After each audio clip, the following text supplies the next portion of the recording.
Bom dia, irmãos! Tudo bem com vocês? Estamos aqui em mais um dia para falar sobre a palavra de Deus, sobre falar sobre esse evangelho maravilhoso que Deus deixou para a nossa vida. Essa bússola que nos leva à direção, essa bússola que nos leva direto ao coração de Deus, essa bússola onde a gente mostra o verdadeiro amor de Jesus Cristo, né? Eu estou lendo Atos, né? Que é um dos livros mais saborosos que tem. Todos eles são, mas Atos é muito incrível, né? Então eu estou lendo aqui sobre a passagem de Estevão.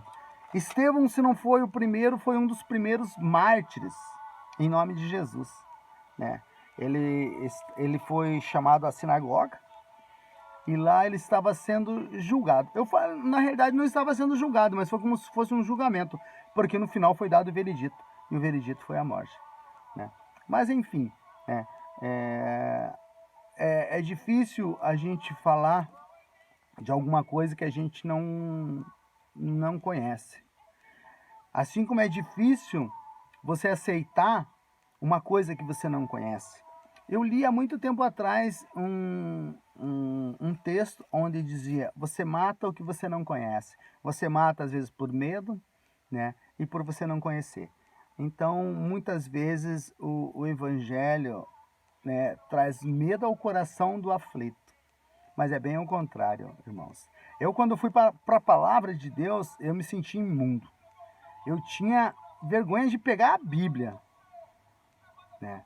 Mas assim, irmãos, a cada dia a gente vai se purificando, a cada dia a gente vai limpando essa crosta que existe em nós, né? Não estou totalmente puro, mas tento cada dia me limpar um pouquinho mais. Então vamos lá. Atos 7, vamos falar um pouquinho de Estevão. Estevão tá falando na sinagoga sobre Moisés, né? E ele está falando sobre uma passagem de Moisés, quando Moisés separa uma briga, né? Separa uma briga de duas pessoas, né? Aí, 27 vai dizer o seguinte: mas o que agredia o próximo se repeliu, dizendo: quem te, quem te constituiu autoridade e juiz sobre nós?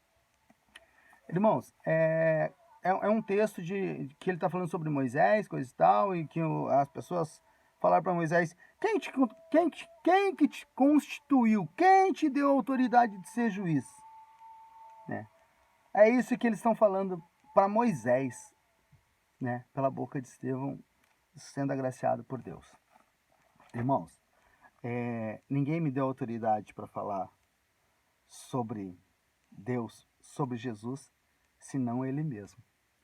Eu não estaria falando de Deus se Ele não tivesse brotado dentro do meu coração para fora.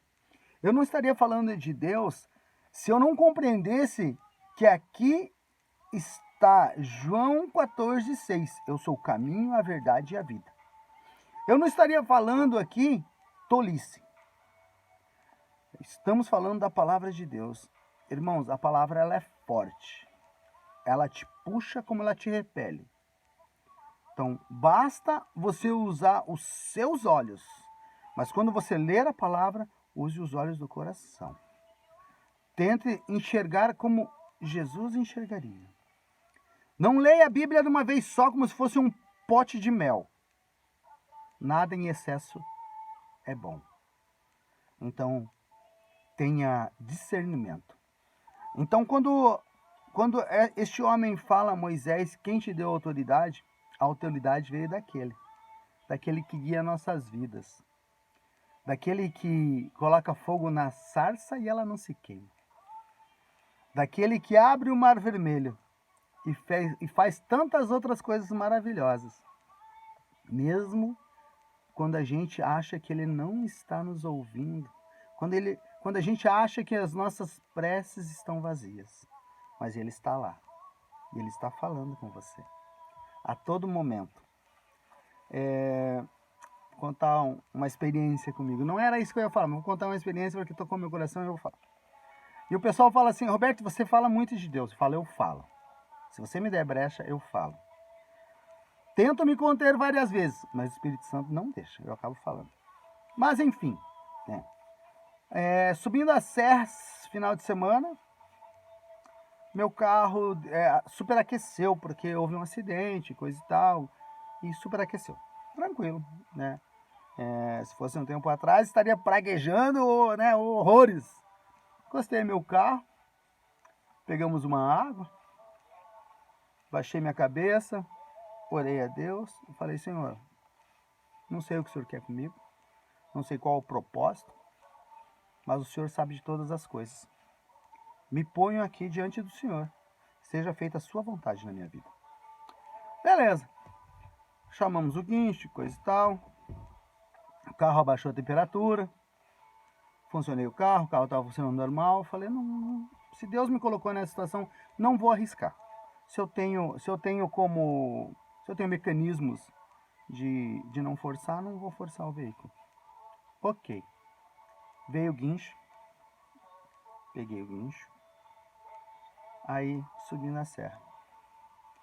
O acidente que tinha dado um dia anterior tinha deixado algum questionamento ainda devido a alguns destroços, né? Infelizmente, o motorista no acidente acabou perdendo um braço, houve uma vítima fatal, mas enfim. Aí entrei com o guincho, com o motorista na frente, e ele começou a falar sobre o acidente, sem eu falar nada. Eu falei assim: Deus, eu não vou falar a este homem sobre a sua palavra. Eu não vou falar a este homem o quanto o Senhor é maravilhoso na nossa vida.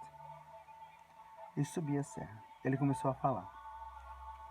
Ele falou: olha, aconteceu um acidente comigo também, quase igual a esse, né? E o meu patrão, antes de acontecer, falou assim: se houver algum acidente, não freia. O caminhão carregado não freia. Vai em frente. Senão você vai morrer também.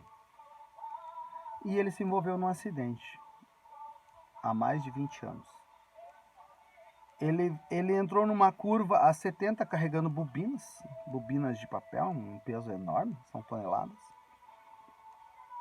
E quando ele viu que ia se chocar no meio de vários carros, ele jogou o caminhão para um monte, para um trecho totalmente irregular, e capotou esse caminhão. Ele falou que ali foi o momento que ele não viu mais nada. Ele acorda no hospital, né? A mãe dele do lado do leito dele fala: filho, tudo bem, filho? Filho, tudo bem? Ele abre os olhos e fala: o que aconteceu, mãe? Filho, você se envolveu em um acidente. Eu falei: nossa, mãe. Ele falou: nossa, mãe, e faz quantos dias? Ela falou: faz 1 ano. 1 ano. Ele ficou 1 ano em coma. Nesse 1 ano, ela ficou lutando na justiça, porque o plano de saúde queria desligar os aparelhos. Diz que toda vez que desligava os aparelhos, o coração batia, voltava a bater. Fraco, mas batia. Parava e batia. Parava. Aí desligava e batia novamente, normal. Aí desligava, ficava fraco, mas não se cessava. A luz não se apagava. A vela continuava acesa. E ela foi lutando perante esse tempo todo, até que ele voltou à vida.